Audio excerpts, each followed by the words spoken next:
Assalamualaikum warahmatullahi wabarakatuh. Kami dari kelompok 11. Perkenalkan, saya Muhammad Rangga Aryansyah dan teman saya Anissa Fadila. Yang berjudul Mengapa Finansial Institusi Khusus. Dalam 90 tahun terakhir, industri jasa keuangan telah melalui siklus yang lengkap. Industri perbankan awalnya beroperasi sebagai industri layanan penuh, menyediakan secara langsung atau tidak langsung semua layanan keuangan. Pada awal tahun 1930-an, keruntuhan ekonomi dan industri menyebabkan pemisahan beberapa fungsi tersebut. Industri jasa keuangan baru yang relatif tidak diatur muncul pada 1970-an dan 1980-an, semakin memisahkan bisnis jasa keuangan. Pada awal abad ke-21, hambatan terhadap peraturan, teknologi, dan inovasi keuangan berubah, yang memungkinkan satu perusahaan jasa keuangan sekali lagi menawarkan berbagai layanan keuangan di bawah perusahaan induk keuangan. Selama krisis keuangan 2008 sampai 2009, perusahaan induk keuangan membeli rekening tabungan, Washington Mutual, dan beberapa bank investasi termasuk Bear Stearns. Kemudian datanglah akhir tahun 2000-an ketika Amerika Serikat dan dunia mengalami krisis keuangan lainnya selama depresi hebat. Krisis keuangan menyebabkan restrukturisasi besar-besaran di semua sektor keuangan dan kematian banyak lembaga keuangan besar. Perusahaan induk jasa keuangan ini membeli lembaga, tetapi persaingan juga menjadi global. Misalnya JP Morgan Chase adalah perusahaan induk jasa keuangan terbesar kelima di dunia yang beroperasi di 60 negara. Kemudian datanglah akhir tahun 2000-an ketika Amerika Serikat dan dunia mengalami keruntuhan pasar keuangan yang kedua setelah dialami selama depresi hebat. Krisis keuangan menghasilkan pembentukan kembali besar-besaran dari semua sektor lembaga keuangan atau FI, dan berakhirnya banyak LK besar. Misalnya Bear Stearns dan Lehman Brothers. Hasilnya adalah seruan dari pemerintah Obama untuk kembali memisahkan kegiatan yang dilakukan oleh masing-masing FI. Sharing perubahan lingkungan kompetitif, perhatian pada keuntungan, dan lebih dari sebelumnya, risiko menjadi semakin penting. Tema utama buku ini adalah pengukuran dan pengolahan risiko lembaga keuangan. Lembaga keuangan misalnya bank, serikat kredit, perusahaan asuransi, dan reksadana melakukan fungsi penting menyalurkan dana dari mereka yang memiliki kelebihan dana atau pemasokan dana ke yang kekurangan dana. Pada tahun 2015, LKAS memiliki aset senilai lebih dari 30,45 triliun. Sebaliknya, industri kendaraan bermotor dan suku cadang AS misalnya General Motors dan Ford Motor Corp memiliki total aset sebesar 0,55 triliun. Meskipun kita dapat mengkategorikan atau mengelompokkan LK dan layanan yang mereka lakukan sebagai perusahaan asuransi jiwa, bank investasi, dan sebagainya, mereka menghadapi banyak risiko yang sama. Semua LK terekspos pada beberapa tingkatan penarikan liabilitas atau risiko likuiditas, tergantung pada jenis klaim yang telah mereka jual kepada pemegang liabilitas. Selain itu, sebagai besar LK terekspos pada beberapa jenis risiko underwriting, baik melalui penjualan sekuritas atau penerbitan berbagai jenis jaminan kredit di dalam atau di luar neraca. Akhirnya, karena risiko-risiko ini dan peran khusus yang dimainkan LK dalam sistem keuangan, LK dipilih untuk mendapatkan perhatian regulasi khusus. Dalam bab ini, pertama-tama kita membahas pertanyaan-pertanyaan yang berkaitan dengan keistimewaan ini. Secara khusus, apakah fungsi khusus yang diberikan LK, baik lembaga penyimpanan, bank, lembaga tabungan, dan serikat kredit, maupun lembaga non-depository, perusahaan asuransi, perusahaan sekuritas, bank investasi, perusahaan pembiayaan, dan reksadana. Kemudian keistimewaan lembaga keuangan. Untuk memahami fungsi ekonomi yang penting dari FI, bayangkan sebuah dunia sederhana di mana FI tidak ada. Di dunia seperti itu, rumah tangga yang menghasilkan tabungan berlebihan dengan mengkonsumsi lebih sedikit daripada yang mereka peroleh akan memiliki pilihan dasar. Mereka dapat menyimpan uang tunai sebagai aset atau berinvestasi dalam sekuritas yang diterbitkan oleh perusahaan. Secara umum, perusahaan menerbitkan sekuritas untuk membiayai investasi mereka dalam aset real dan menutupi kesenjangan antara rencana investasi mereka dan tabungan yang dihasilkan secara internal seperti laba ditahan. Seperti yang ditunjukkan pada gambar tersebut, di dunia seperti itu, tabungan akan mengalir dari rumah tangga ke perusahaan. Sebagai imbalannya, klaim finansial atau ekuitas dan sekuritas utang akan mengalir dari korporasi ke penabungan rumah tangga. Dalam perekonomian tanpa LK, tingkat aliran dana antara penabung rumah tangga dan sektor korporasi cenderung cukup rendah. Ada beberapa alasan untuk ini, begitu mereka meminjamkan uang ke perusahaan dengan membeli klaim keuangannya, rumah tangga perlu memantau atau memeriksa tindakan perusahaan itu. Mereka harus yakin bahwa manajemen perusahaan tidak melarikan diri atau menyia-nyiakan dana untuk proyek apapun dengan nilai sekarang bersih yang rendah atau negatif. Tindakan pemantauan seperti itu sangat mahal untuk setiap rumah tangga tertentu karena memerlukan banyak waktu dan biaya untuk mengumpulkan informasi berkualitas tinggi dan cukup relatif terhadap ukuran investasi rata-rata penabung rumah tangga. Mengingat hal ini, kemungkinan besar setiap rumah tangga lebih memilih untuk menyerahkan pemantauan kepada orang lain. Pada akhirnya, sedikit atau tidak ada pemantauan yang dilakukan. Kurangnya pemantauan yang dihasilkan akan mengurangi daya tarik dan meningkatkan risiko berinvestasi dalam hutang dan ekuitas perusahaan. Sifat ekuitas dan hutang perusahaan yang relatif berjangka panjang.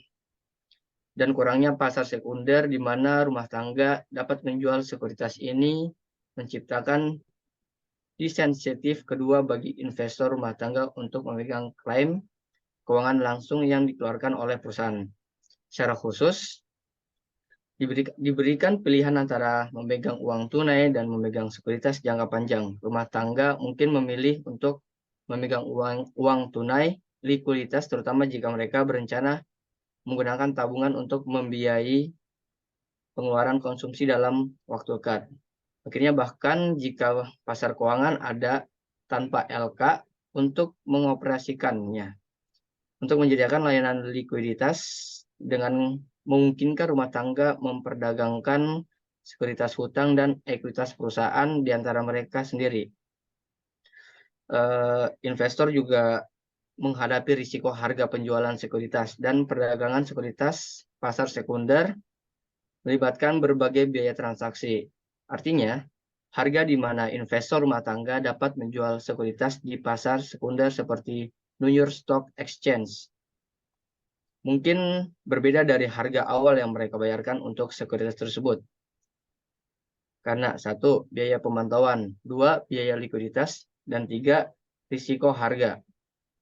Rata-rata penabung rumah tangga mungkin memandang investasi langsung pada sekuritas korporasi sebagai proposisi yang tidak menarik dan memilih untuk tidak menabung atau menabung dalam bentuk uang tunai. Namun ekonomi telah mengembangkan cara alternatif dan tidak langsung untuk menyalurkan tabungan rumah tangga ke sektor korporasi. Ini untuk menyalurkan tabungan melalui LK karena biaya pemantauan, likuiditas, dan risiko harga, serta alasan lain yang akan dijelaskan nanti. Penabung seringkali lebih suka memegang klaim keuangan yang dikeluarkan oleh LK daripada yang dikeluarkan oleh korporasi.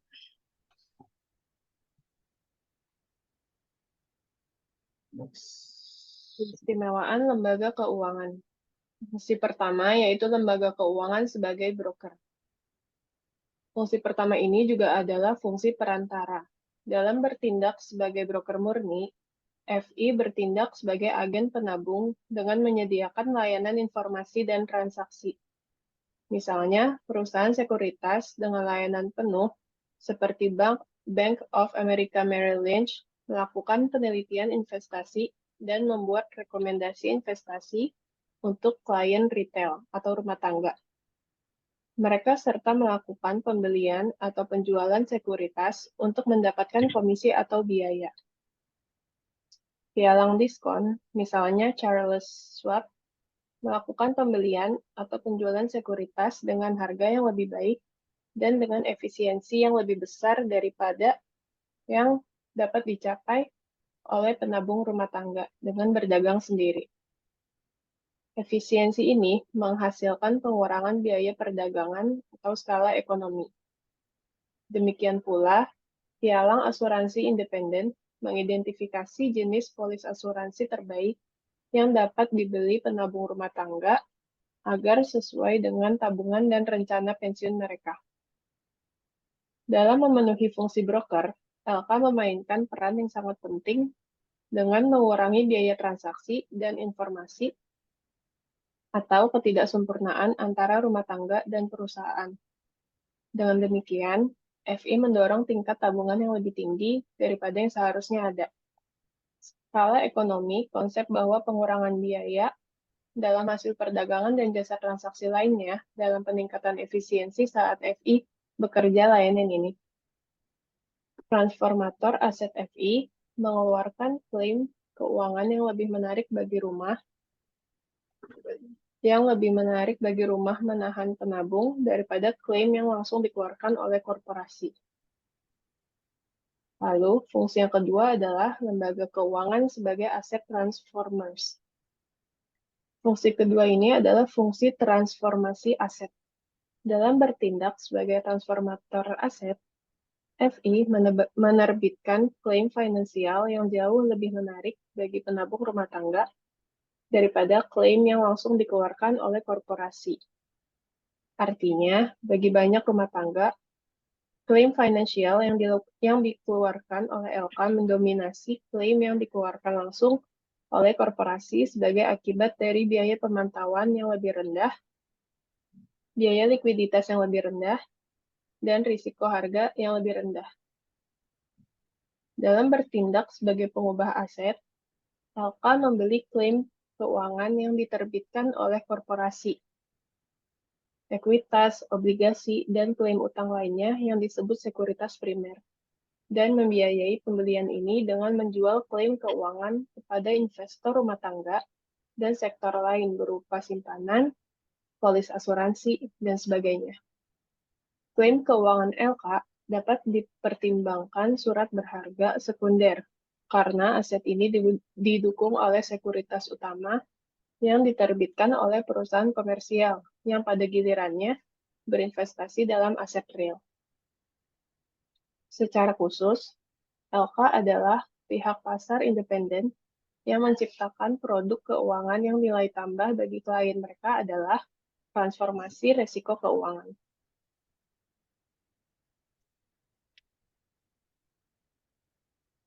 Biaya informasi. Satu masalah yang dihadapi oleh penabung rata-rata yang berinvestasi langsung dalam klaim keuangan perusahaan komersial adalah tingginya biaya pengumpulan informasi. Penabung rumah tangga harus memantau tindakan perusahaan secara tepat waktu dan lengkap setelah membeli sekuritas. Kegagalan untuk memantau membuat investor terpapar biaya agensi, yaitu risiko bahwa pemilik atau manajer perusahaan akan mengambil tindakan dengan uang penabung yang bertentangan dengan janji yang terkandung dalam perjanjian kontrak sekuritasnya. Biaya pemantauan merupakan bagian dari keseluruhan biaya agensi. Artinya, biaya agensi muncul setiap agen ekonomi mengadakan kontrak di dunia informasi yang tidak lengkap dan dengan demikian pengumpulan informasi mahal. Semakin sulit dan mahal untuk mengumpulkan informasi, semakin besar kemungkinan kontrak akan dilanggar. Dalam hal ini, penabung yang disebut prinsipal dapat dirugikan oleh tindakan yang diambil oleh perusahaan peminjam yang disebut agen.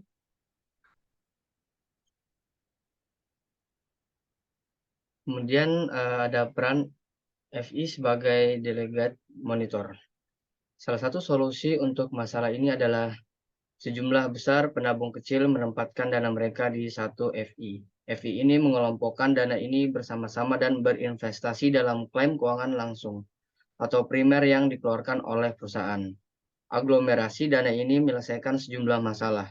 LK besar sekarang memiliki insentif yang jauh lebih besar untuk mengumpulkan informasi dan memantau tindakan perusahaan karena memiliki jauh lebih banyak yang dipertaruhkan daripada rumah tangga kecil manapun. Dalam arti, penabung kecil telah menunjukkan FI sebagai monitor yang didelegasikan untuk bertindak atas nama mereka. LK tidak hanya memiliki insentif yang lebih besar untuk mengumpulkan informasi. Biaya rata-rata untuk mengumpulkan informasi juga lebih rendah. Misalnya, biaya bagi investor kecil untuk membeli laporan broker yaitu $100. Mungkin terlihat sangat tinggi untuk investasi. $10.000. Namun untuk FI dengan pengolahan $10 juta, biayanya tampak sepele. Skala produksi dan pengumpulan informasi yang ekonomis seperti itu cenderung meningkatkan keuntungan bagi penabung yang menggunakan LK daripada berinvestasi sendiri secara langsung. Monitor yang didelegasikan agen ekonomi ditunjuk untuk bertindak atas nama agen yang lebih kecil dalam mengumpulkan informasi atau menginvestasikan dana pada atas nama mereka. Kemudian peran FI sebagai penghasil informasi. Yang kedua, terkait dengan insentif yang lebih besar untuk memantau dan biaya yang terlibat jika gagal memantau dengan tepat. Akan dapat mengembangkan sekuritas sekunder baru yang memungkinkan mereka untuk memantau secara lebih efektif. Dengan demikian, menu kontrak yang lebih kaya dapat meningkatkan kemampuan pemantauan LK. Mungkin contoh klasiknya adalah pinjaman bank. Pinjaman bank umumnya merupakan kontrak utang jangka pendek dari para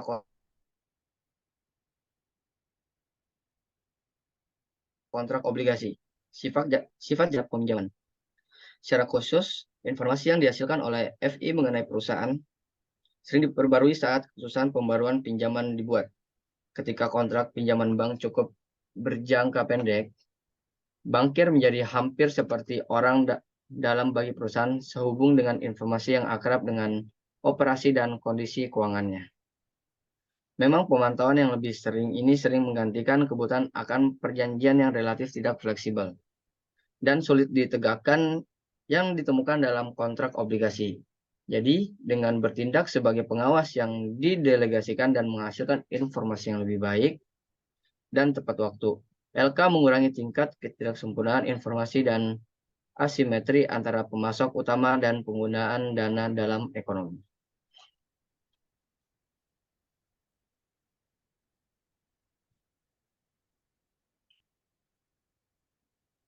Risiko likuiditas dan harga.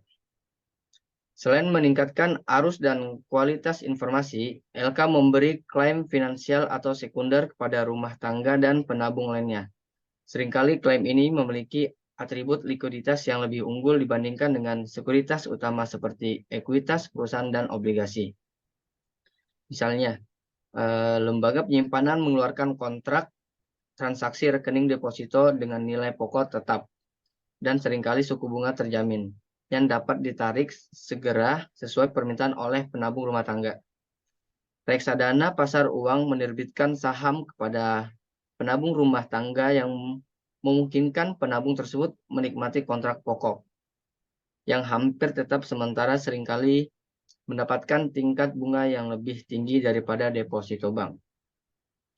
Bahkan perusahaan asuransi jiwa mengizinkan pemegang polis untuk meminjam polis mereka yang dipegang oleh perusahaan dalam waktu yang sangat singkat.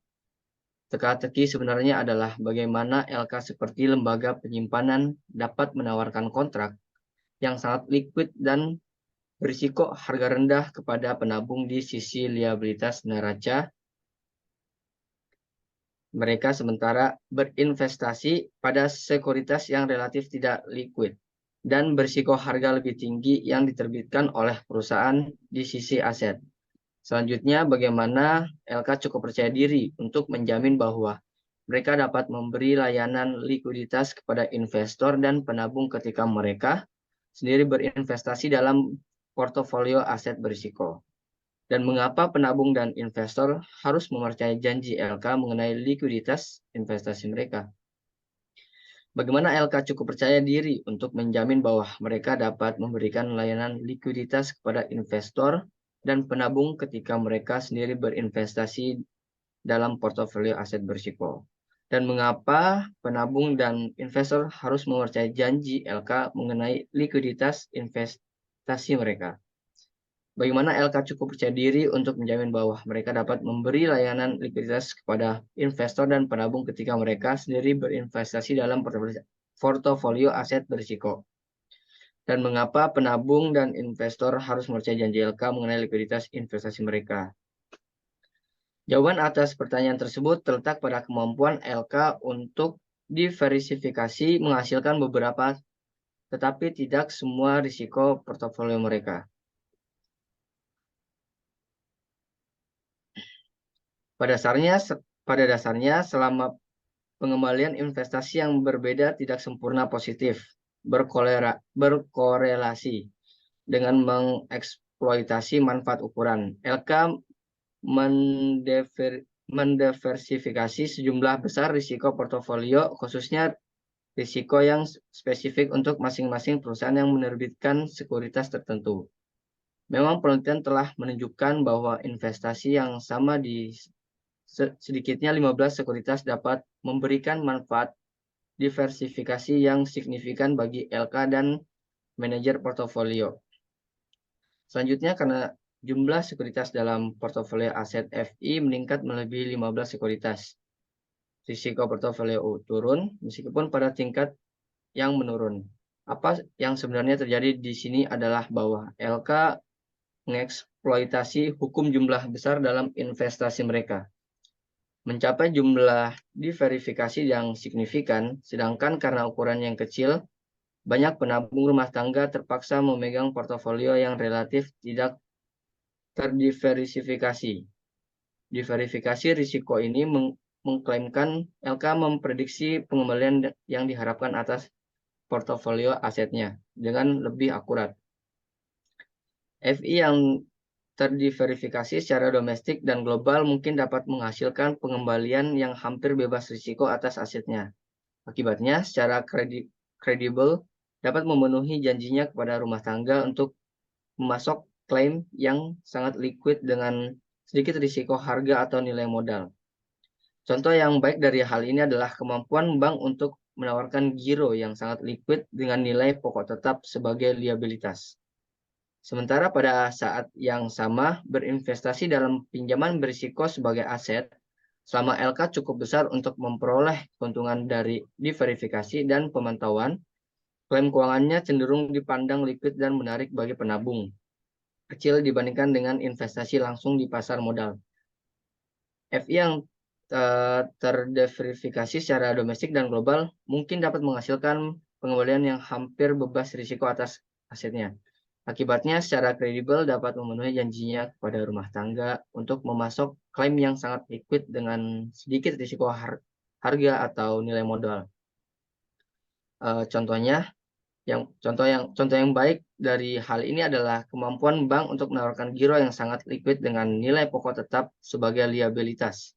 Sementara pada saat yang sama berinvestasi dalam pinjaman berisiko sebagai aset. Selama LK cukup besar untuk memperoleh keuntungan dari verifikasi dan pemantauan, klaim keuangannya cenderung dipandang liquid dan menarik bagi penabung kecil dibandingkan dengan investasi langsung di pasar modal. FI yang terverifikasi secara domestik dan global mungkin dapat menghasilkan pengembalian yang hampir bebas risiko atas asetnya. Akibatnya, secara kredibel dapat memenuhi janjinya kepada rumah tangga untuk memasok klaim yang sangat liquid dengan sedikit risiko harga atau nilai modal. Contoh yang baik dari hal ini adalah kemampuan bank untuk menawarkan giro yang sangat liquid dengan nilai pokok tetap sebagai liabilitas. Sementara pada saat yang sama berinvestasi dalam pinjaman berisiko sebagai aset. Selama LK cukup besar untuk menolak keuntungan dari verifikasi dan pemantauan, klaim keuangannya cenderung dipandang liquid dan menarik bagi penabung kecil dibandingkan dengan investasi langsung di pasar modal. Contoh yang baik dari hal ini, bank menawarkan giro yang sangat liquid dengan nilai pokok tetap sebagai liabilitas. Sementara pada saat yang sama berinvestasi dalam pinjaman berisiko sebagai aset. Selama LK cukup besar untuk memperoleh keuntungan dan verifikasi dan pemantauan, klaim keuangan cenderung dipandang liquid dan menarik bagi penabung kecil dibandingkan dengan investor langsung di pasar modal. Contoh yang baik dari hal ini adalah kemampuan bank untuk menawarkan yang sangat liquid dengan nilai pokok tetap.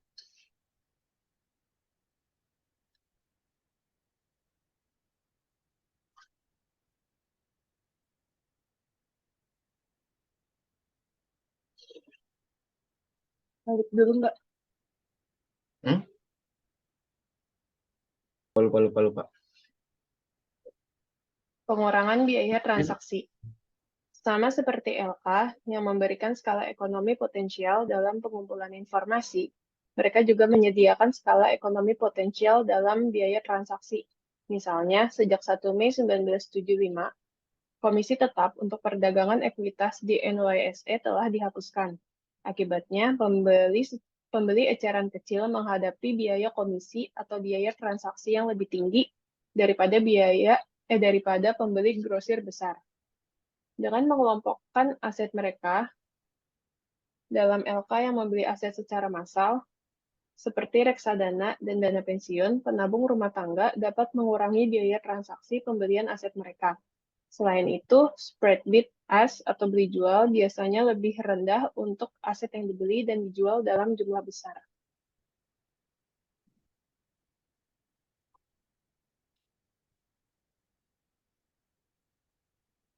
Intermediasi kedewasaan. Dimensi tambahan dari kemampuan LK untuk mengurangi risiko melalui diversifikasi adalah bahwa mereka dapat menanggung risiko ketidaksesuaian jatuh tempo aset dan kewajiban mereka dengan lebih baik daripada penabung rumah tangga kecil. Dengan demikian, LK menawarkan layanan perantara jatuh tempo ke seluruh perekonomian. Secara khusus, melalui ketidakcocokan jatuh tempo, LK dapat menghasilkan kontrak jangka panjang, seperti pinjaman hipotek jangka panjang dengan suku bunga tetap untuk rumah tangga, sambil tetap mengumpulkan dana dengan kontrak kewajiban jangka pendek. Selanjutnya, meskipun ketidaksesuaian tersebut dapat menyebabkan FI terkena risiko suku bunga.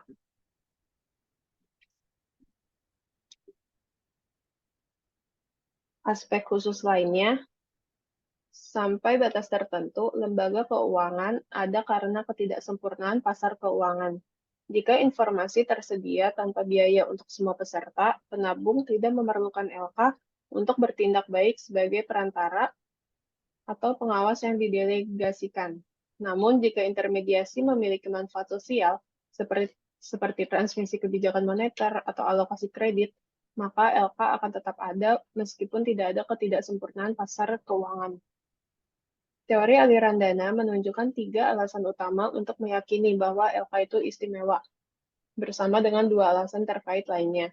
Pada kenyataannya, akademisi, pembuat kebijakan, dan regulator mengidentifikasi bidang khusus lainnya yang berkaitan dengan fungsi tertentu dari LK atau kelompok LK. Yang pertama, ada transmisi kebijakan moneter.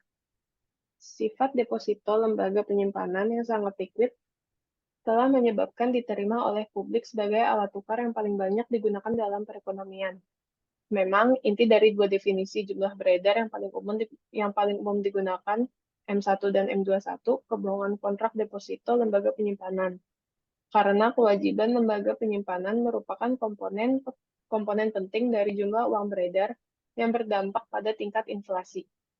Mereka memainkan peran kunci dalam transmisi kebijakan moneter dan bank sentral ke seluruh perekonomian. Artinya, lembaga penyimpanan adalah saluran di mana tindakan kebijakan moneter berdampak pada sektor keuangan lainnya dan perekonomian secara umum. Memang alasan utama Amerika Serikat dan pemerintah dunia menyelamatkan banyak lembaga penyimpanan dan meningkatkan batas asuransi simpanan dari $100.000 menjadi $250.000 per orang per bank selama krisis keuangan adalah agar bank sentral dapat menerapkan tindakan kebijakan moneter yang agresif untuk memerangi pasar keuangan yang ambruk. Tindakan kebijakan moneter termasuk operasi pasar terbuka atau pembelian dan penjualan sekuritas di pasar sekuritas Treasury AS, menetapkan tingkat diskonto, tarif yang dikenakan pada pinjaman, pemberi pinjaman terakhir dari Federal Reserve, dan menetapkan persyaratan cadangan atau jumlah minimum lembaga penyimpanan aset cadangan harus menahan simpanan yang disimpan sebagai kewajiban di neraca mereka. Lalu alokasi kredit.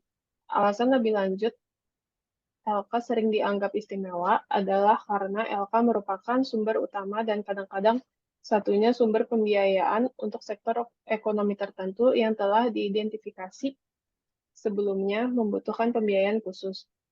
Pembuat kebijakan di Amerika Serikat dan sejumlah negara lain seperti Inggris telah mengidentifikasi real estate perumahan karena membutuhkan subsidi khusus. Hal ini telah meningkatkan keistimewaan LK yang paling sering melayani kebutuhan sektor tersebut. Di Amerika Serikat, Asosiasi Tabungan dan Bank Tabungan secara tradisional melayani kebutuhan kredit sektor perumahan real estate. Dengan cara yang sama, pertanian merupakan bidang ekonomi yang sangat penting dalam hal kesejahteraan sosial penduduk secara keseluruhan. Pemerintah Amerika Serikat bahkan secara langsung mendorong lembaga keuangan untuk berspesialisasi dalam pembiayaan bidang kegiatan ini melalui pembentukan Federal Farm Credit Banks. Agaknya, penyediaan kredit untuk membuat rumah lebih terjangkau atau pertanian lebih layak mengarah ke masyarakat yang lebih stabil dan produktif.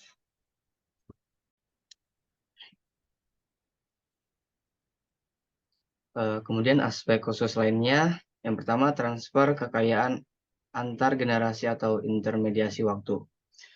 Kemampuan penabung untuk mentransfer kekayaan lintas generasi juga sangat penting bagi kesejahteraan sosial suatu negara.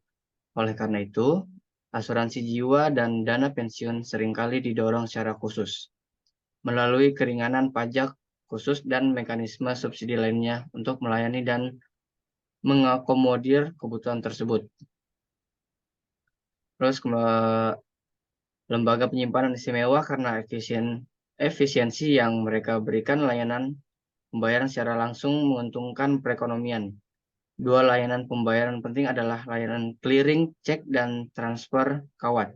Misalnya pada hari tertentu, pembayaran senilai triliunan dolar dilakukan melalui Fedwire dan CHIPS, dua jaringan kawat pembayaran grosir besar di Amerika Serikat. Setiap gangguan dalam sistem ini mungkin akan menghasilkan kemacetan dalam sistem pembayaran yang mengakibatkan efek berbahaya bagi perekonomian. Kemudian yang kedua, intermediasi denominasi. Baik pasar uang maupun reksadana utang ekuitas adalah istimewa karena menyediakan layanan yang berkaitan dengan intermediasi denominasi. Karena mereka dijual dalam denominasi yang sangat besar. Banyak aset berada di luar jangkauan penabung individu atau akan mengakibatkan penabung pemilik portofolio aset yang sangat tidak terverifikasi. Misalnya, ukuran minimum sertifikat deposito yang dapat dinegosiasikan adalah $100.000 dan kertas komersial sering dijual dalam paket minimum $250.000 atau lebih. Secara individual, penabung mungkin tidak dapat membeli instrumen tersebut. Namun, dengan membeli saham di reksadana pasar uang bersama dengan investor kecil lainnya, penabung rumah tangga mengatasi kendala untuk membeli aset yang dikenakan oleh ukuran denominasi minimum yang besar.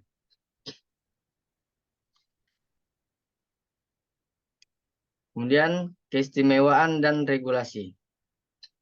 Pada bagian sebelumnya, LK terlihat istimewa karena berbagai layanan yang mereka sediakan untuk sektor ekonomi. Kegagalan untuk menyediakan layanan ini atau gangguan dalam penyediaan efisien mereka dapat merugikan sumber akhir atau rumah tangga, dan penggunaan tabungan. Krisis keuangan di akhir tahun 2000-an adalah contoh utama tentang bagaimana gangguan dalam penyediaan layanan keuangan dapat melumpuhkan pasar keuangan di seluruh dunia dan membawa ekonomi dunia ke dalam resesi. Itu eksternalitas negatif mempengaruhi perusahaan dan rumah tangga ketika ada yang tidak beres di sektor FI ekonomi membuat alasan untuk regulasi. Artinya, LK diatur untuk melindungi dari gangguan dalam penyediaan layanan yang dibahas sebelumnya dan biaya yang akan dikenakan pada ekonomi dan masyarakat pada umumnya. Misalnya, kegagalan bank dapat menghancurkan tabungan rumah tangga dan pada saat yang sama membatasi akses perusahaan terhadap kredit. Kegagalan perusahaan asuransi dapat membuat rumah tangga benar-benar terpapar penyakit katastrofik di usia tua dan penurunan pendapatan secara tiba-tiba saat pensiun. Selanjutnya, kegagalan FI individu dapat menimbulkan keraguan di benak para penabung mengenai stabilitas dan solvabilitas FI secara umum dan menyebabkan kepanikan dan bahkan berjalan di institusi yang sehat. Memang kemungkinan ini memberikan alasan pada tahun 2009 untuk peningkatan tutup asuransi simpanan menjadi $250.000 per orang per bank.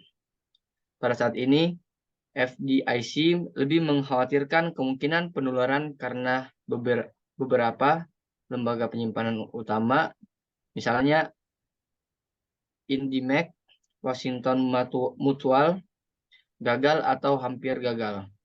FDIC ingin menanamkan kepercayaan pada sistem perbankan dan membuat perubahan untuk menghindari deposan besar-besaran lari dari banyak DI yang bermasalah. Lebih banyak kegagalan DI dan keruntuhan sistem keuangan yang lebih besar. Meskipun regulasi mungkin bermanfaat secara sosial, regulasi juga membebankan biaya pribadi atau beban regulasi pada pemilik dan manajemen LK individual. Misalnya, peraturan melarang bank komersial memberikan pinjaman kepada pemimpin individu yang melebih dari 15% dari modal ekuitas mereka, meskipun pinjaman mungkin memiliki nilai sekarang bersih yang positif bagi bank. Konsekuensinya, regulasi merupakan upaya untuk meningkatkan manfaat kesejahteraan sosial dan memitigasi biaya sosial dari penyediaan layanan FI. Biaya private, regulasi relatif terhadap keuntungan private. Bagi produsen jasa keuangan, disebut beban peraturan bersih, meskipun mungkin bermanfaat secara sosial. Biaya ini menambah biaya operasional swasta. Sejauh biaya tambahan ini membantu menghindari eksternalitas negatif dan untuk memastikan operasi ekonomi yang lancar dan efisien. Beban peraturan bersih adalah positif.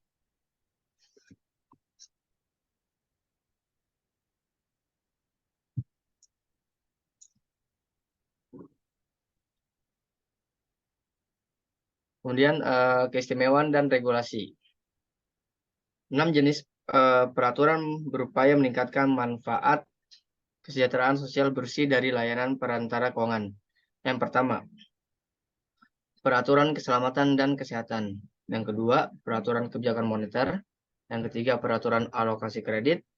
Yang keempat, peraturan perlindungan konsumen. Yang kelima, peraturan perlindungan investor. Dan yang keenam, peraturan masuk dan pencarteran. Peraturan dikenakan secara berbeda pada berbagai jenis LK. Misalnya, lembaga penyimpanan adalah LK yang paling diatur secara ketat. Perusahaan pembiayaan di sisi lain tunduk pada lebih sedikit peraturan. Regulasi juga dapat diberlakukan di tingkat federal atau negara bagian dan terkadang di tingkat internasional. Seperti dalam kasus persyaratan modal bank. Akhirnya, karena sifat tersegmentasi secara historis dari sistem USFI, banyak peraturan dalam sistem itu yang khusus untuk institusi. Misalnya Undang-Undang Perlindungan Konsumen yang dikenakan pada alokasi kredit bank kepada masyarakat lokal. Namun, peraturan khusus lembaga ini semakin diliberalisasi.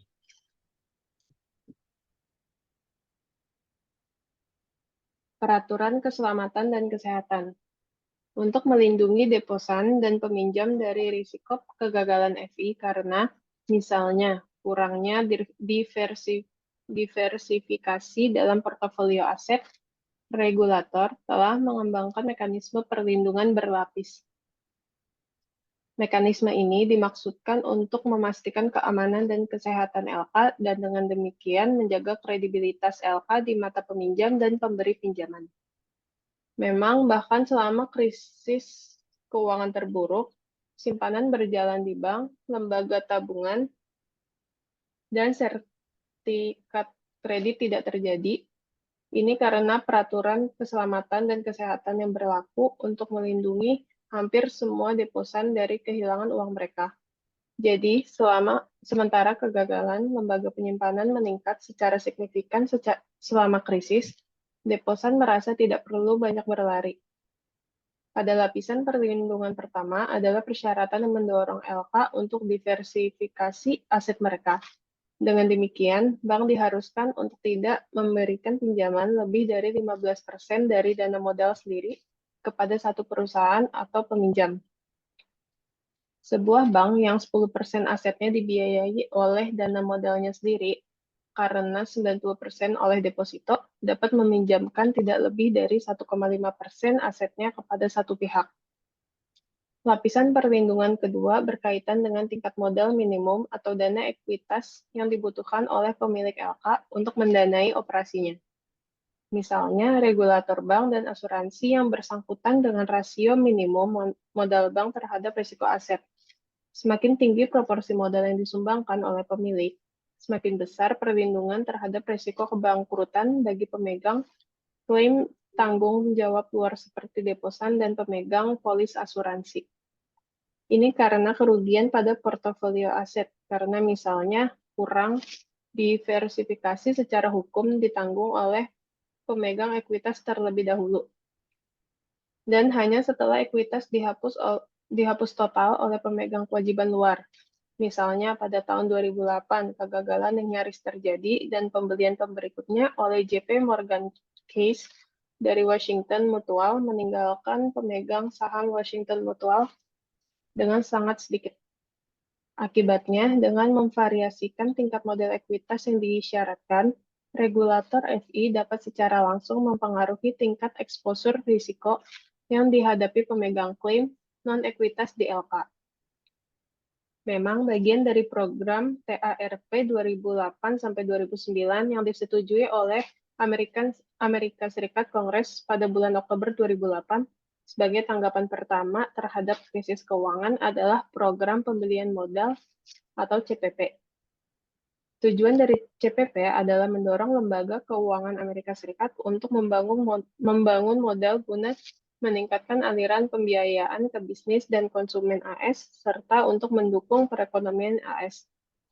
Selanjutnya, regulator bertindak cepat untuk memastikan DI terbesar memiliki modal yang cukup untuk menahan kerugian besar selama krisis keuangan.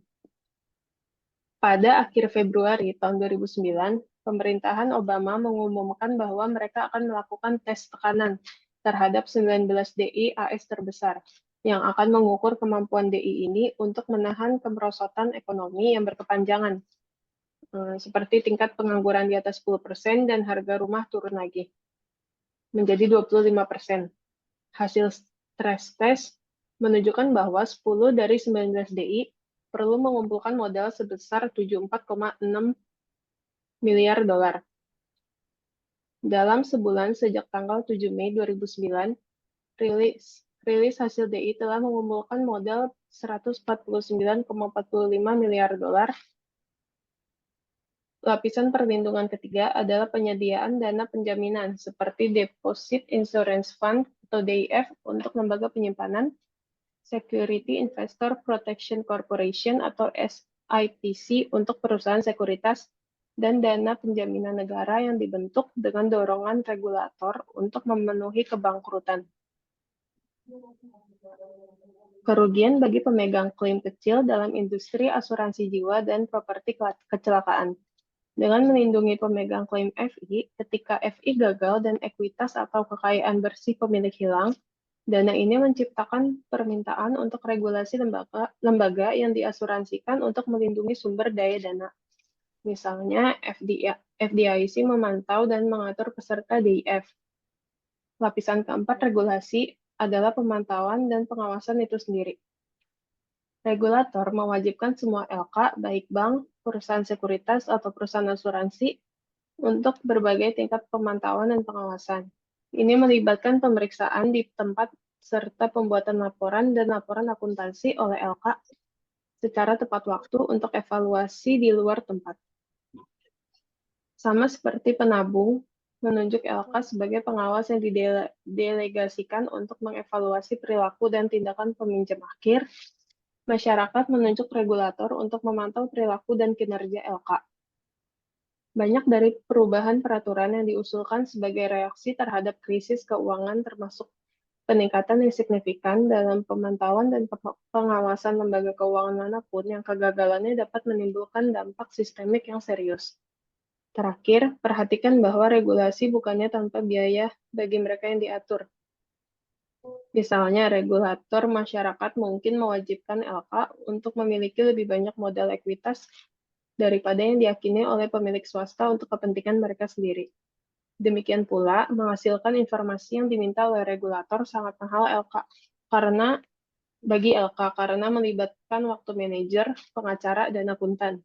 Sekali lagi, jumlah informasi yang optimal secara sosial mungkin berbeda dari jumlah optimal LK secara pribadi.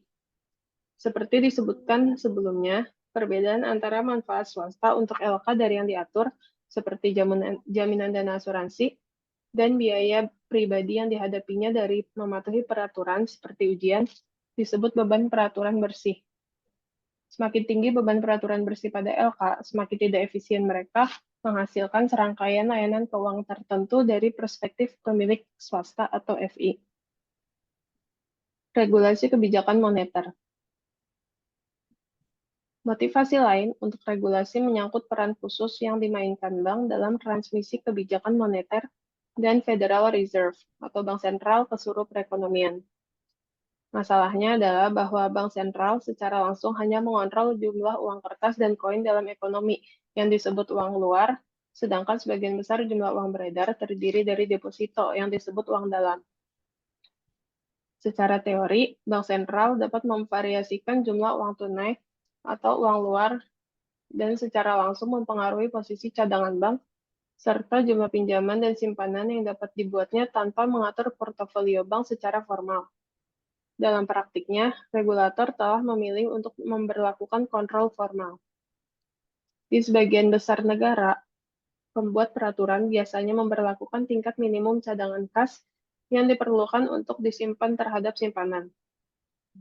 Beberapa orang berpendapat bahwa memberlakukan persyaratan cadangan seperti itu membuat kontrol pasokan uang dan transmisinya lebih cepat diprediksi.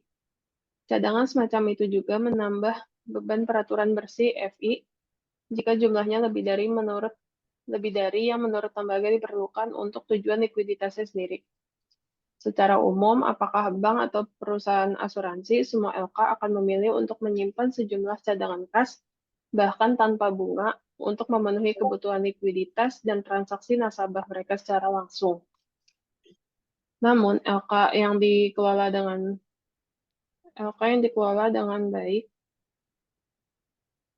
tingkat optimal ini biasanya rendah, terutama jika bank sentral atau badan pengatur lainnya tidak membayar bunga atau membayar bunga yang sangat kecil untuk cadangan wajib.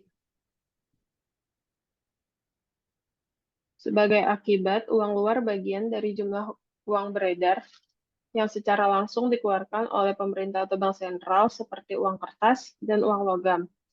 Uang dalam bagian dari jumlah uang beredar yang dihasilkan oleh perbankan swasta sistem. Peraturan alokasi kredit, regulasi alokasi kredit mendukung pinjaman FI untuk sektor-sektor yang penting secara sosial seperti perumahan dan pertanian. Peraturan ini mungkin mengharuskan FI untuk memiliki jumlah minimum aset di satu sektor ekonomi tertentu dan menetapkan suku bunga, harga, atau biaya maksimum untuk mensubsidi sektor tertentu.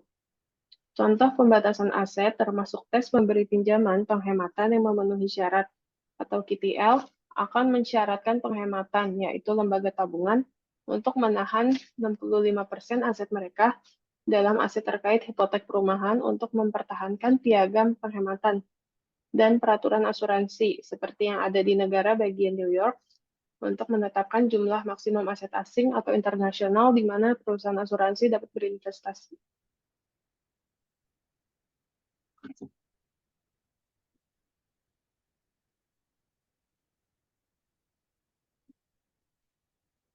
Kemudian keistimewaan dan regulasi. Peraturan alokasi kredit.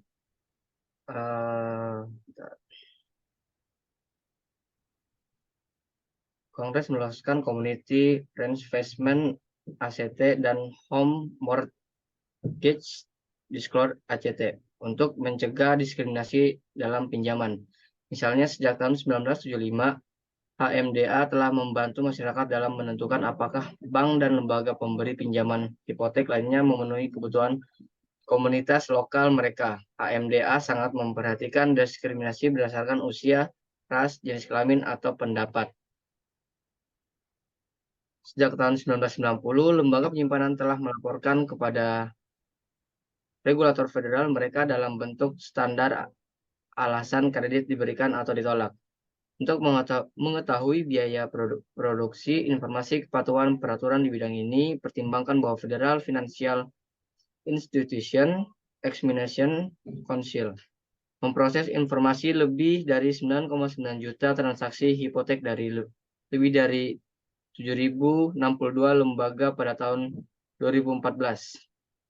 Banyak analis percaya bahwa Undang-Undang Perlindungan Masyarakat dan Konsumen memberlakukan beban peraturan bersih yang cukup besar pada LK tanpa memberikan manfaat sosial yang mengimbangi yang meningkatkan akses yang sama ke pasar hipotek dan pinjaman. Namun sering berjalannya deregulasi dan tren ke arah konsolidasi dan perbankan universal terus berlanjut. Ada kemungkinan undang-undang tersebut akan diperluas di luar bank ke penyediaan jasa keuangan lainnya, seperti perusahaan asuransi yang saat ini tidak tunduk pada komunitas CRA, persyaratan pinjaman. Memang Biro Perlindungan Keuangan Konsumen baru untuk melindungi konsumen di seluruh sektor keuangan dari praktik yang tidak adil, menipu dan kasar adalah bagian dari reformasi Wall Street dan Undang-Undang Perlindungan Konsumen yang disahkan oleh Kongres Amerika Serikat pada tahun 2010. Selanjutnya, reformasi kartu kredit baru tagihan. Efektif pada tahun 2010, menempatkan pembatasan yang belum pernah terjadi sebelumnya pada tindakan yang mungkin dilakukan oleh semua penerbit kartu kredit terhadap pemegang kartu kredit.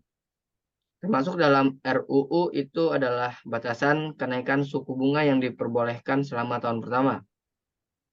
Batasan biaya dan denda yang mungkin dikenakan oleh perusahaan kartu kredit, perlindungan terhadap kenaikan suku bunga yang sewenang-wenang, ketentuan yang memberi pemegang kartu kredit waktu yang cukup untuk membayar tagihan mereka, dan penghapus default universal.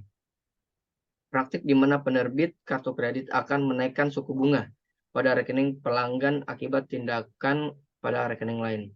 Misalnya melewatkan pembayaran tagihan utilitas akan mengakibatkan kenaikan tarif kartu kredit. Kemudian peraturan perlindungan investor. Sejumlah besar undang-undang melindungi investor yang menggunakan bank investasi secara langsung untuk membeli sekuritas dan secara tidak langsung untuk mengakses pasar sekuritas melalui investasi di reksadana atau dana pensiun. Berbagai undang-undang melindungi investor dari penyalahgunaan seperti perdagangan orang dalam, kurangnya pengungkapan penyimpangan langsung, dan pelanggaran tanggung jawab fidusia. Perundang-undang penting yang mempengaruhi bank investasi dan reksadana termasuk Undang-Undang Sekuritas tahun 1933 sampai 1934.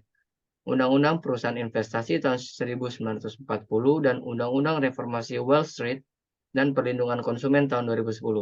Seperti halnya Undang-Undang Perlindungan Konsumen, kepatuhan terhadap undang-undang ini dapat menyebabkan kerugian bersih beban peraturan pada LK.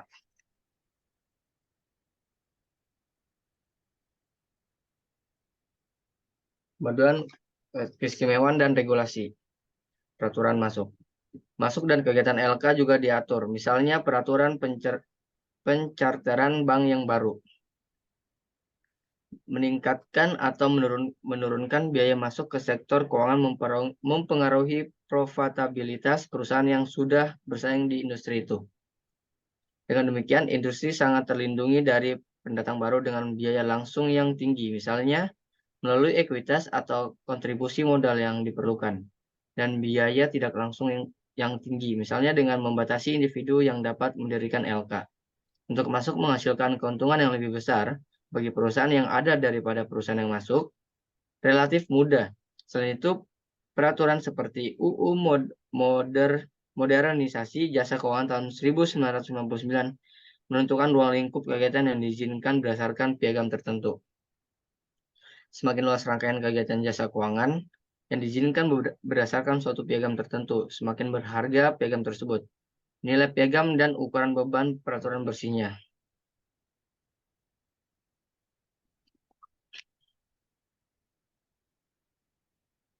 Dinamika keistimewaan yang berubah.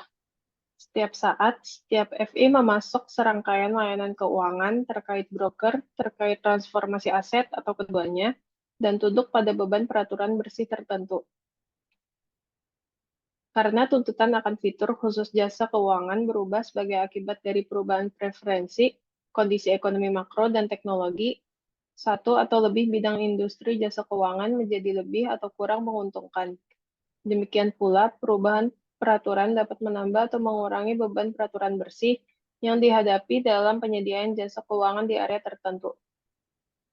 Tekanan permintaan, biaya, dan peraturan ini tercermin dalam perubahan pangsa pasar di berbagai bidang jasa keuangan, karena berbagai kontrak dan lainnya berkembang. Jelas, LK yang ingin bertahan dan makmur harus cukup fleksibel untuk pindah ke area layanan keuangan yang berkembang dan menjauh dari area yang berkontraksi. Jika pembatasan aktivitas regulasi menghambat atau mengurangi fleksibilitas yang dapat digunakan LK untuk mengubah bauran produk mereka, hal ini akan mengurangi kemampuan kompetitif dan efisiensi penyampaian layanan keuangan mereka. Artinya, hambatan aktivitas dalam industri jasa keuangan dapat mengurangi kemampuan untuk melakukan diversifikasi dan berpotensi menambah beban peraturan bersih yang dihadapi oleh LK.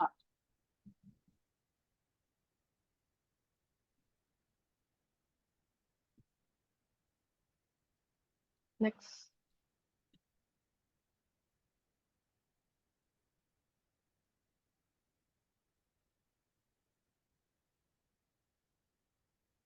Pada tabel di bawah ini, kami menunjukkan perubahan pangsa total aset di industri jasa keuangan AS dari tahun 1860 hingga 2015. Sejumlah tren penting terbukti yang paling nyata adalah penurunan total pangsa lembaga penyimpanan sejak Perang Dunia Kedua. Secara khusus, pangsa bank komersial menurun dari 54,5 menjadi 35,8% antara tahun 1948 dan 2015. Sementara pangsa penghematan, bank tabungan, asosiasi tabungan, dan serikat kredit turun dari 12 menjadi 6,7% selama periode yang sama. Dengan demikian, layanan yang disediakan oleh lembaga penyimpanan, lembaga pembayaran, lembaga biaya transaksi, dan biaya informasi menjadi relatif kurang signifikan secara porsi dari semua layanan yang disediakan oleh LK. Demikian pula, perusahaan asuransi juga mengalami penurunan saham sekuler dari 26 menjadi 15%. Kecenderungan peningkatan yang paling dramatis adalah peningkatan pangsa perusahaan investasi, reksadana, dan reksadana pasar uang, meningkatkan pangsa mereka dari 0,3 menjadi 22,6% antara tahun 1948 dan 2015. Perusahaan investasi berbeda dari bank dan perusahaan asuransi karena mereka memberikan akses yang lebih mudah kepada penabung ke pasar sekuritas langsung. Mereka melakukannya dengan mengeksploitasi keunggulan komparatif dari ukuran dan diversifikasi. Dengan transformasi klaim keuangan seperti transformasi jatuh tempo menjadi perhatian yang lebih kecil. Dengan demikian, reksadana terbuka membeli saham dan obligasi langsung di pasar keuangan dan menerbitkan saham penabung yang nilainya dikaitkan secara pro rata langsung dengan nilai portofolio aset reksadana. Demikian pula, reksadana pasar uang berinvestasi dalam aset keuangan jangka pendek seperti surat berharga komersial, CD dan treasury bills, dan menerbitkan saham yang terkait langsung dengan nilai portofolio yang mendasarinya. Sejauh dana ini terdiversifikasi secara efisien, mereka juga menawarkan perlindungan risiko harga dan layanan likuiditas.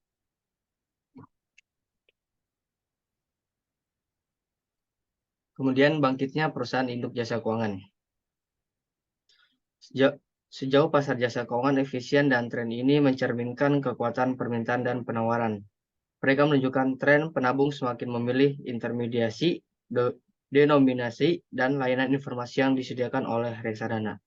LK ini memberikan investasi yang sangat mirip dengan investasi terverifikasi di langsung pasar sekuritas atas perubahan klaim keuangan yang ditawarkan oleh LK tradisional. Kecenderungan ini juga dapat menunjukkan bahwa beban peraturan bersih pada LK tradisional seperti bank dan perusahaan asuransi lebih tinggi daripada beban peraturan pada perusahaan investasi. Memang LK tradisional tidak dapat menghasilkan layanan mereka dengan biaya seefisien mungkin sebelumnya.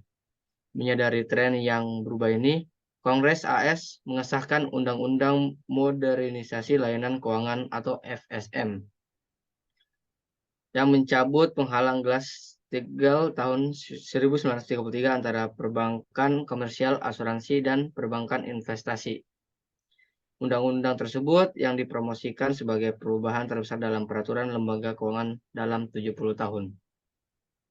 Memungkinkan terciptanya perusahaan induk jasa keuangan yang dapat terlibat dalam kegiatan perbankan, kegiatan asuransi, dan kegiatan sekuritas. Dengan demikian, setelah 70 tahun perpisahan sebagian atau seluruhnya antara asuransi, perbankan investasi, dan perbankan komersial, Undang-Undang Modernisasi Layanan Keuangan tahun 1999 membuka pintu bagi pembentuk lembaga keuangan layanan penuh di Amerika Serikat yang serupa dengan yang ada sebelum tahun 1933 dan yang ada di banyak negara lainnya. Kemudian pergeseran dari pengukuran risiko dan manajemen dan krisis keuangan. Peristiwa besar yang mengubah dan membentuk kembali industri jasa keuangan adalah krisis keuangan di akhir tahun 2000-an. Saat LK menyesuaikan diri dengan perubahan peraturan yang ditimbulkan oleh Undang-Undang FSM. Salah satu hasilnya adalah peningkatan dramatis dalam risiko sistemik sistem keuangan yang sebagian besar disebabkan oleh pergeseran model perbankan dari model berasal dan bertahan menjadi berasal untuk mendistribusikan. Dalam model tradisional, bank mengambil simpanan jangka pendek dan sumber dana lain dan menggunakannya untuk menandai pinjaman jangka panjang untuk bisnis dan konsumen.